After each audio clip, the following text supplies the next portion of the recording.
卖机我觉得它是一样的啊，就好像有实体商店，有网络商店啊，所以应该是适应各个不同年龄层或是不同需求的、不同习惯的这个采购的。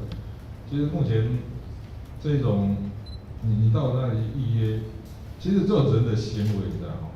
我到一个地方，我直接付钱拿东西，这是最直接的。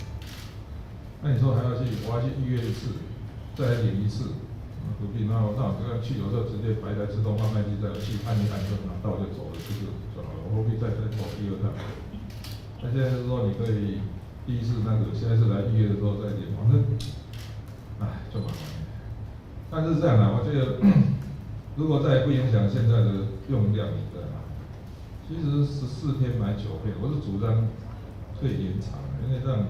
既然那个供应量，如果基础上是够，因为大概目前重量的库存量是够，所以应付那个前期的这种买，就我的意思是说，14天买9片，其实改成28天买18片，理论上是可以减少大家去购买的次数。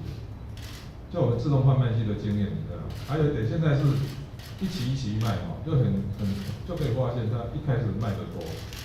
到后面会卖得少，所以如果设计成不管是线上线下购买就是说你采购，那订单下来14天不能在期限内不能再卖，这样它那个卖的那个每天的会比较平均掉。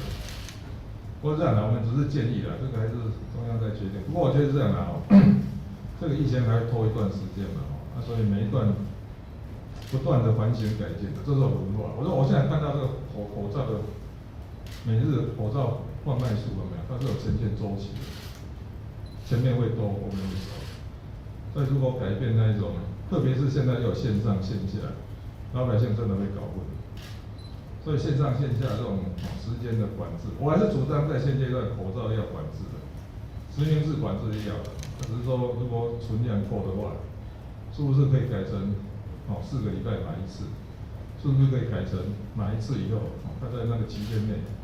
不管是14天还是28天，不能再买，这样会把这种周期性的这种买口罩人数的变化把它停掉。这是我观察那个购买数字，我的建议。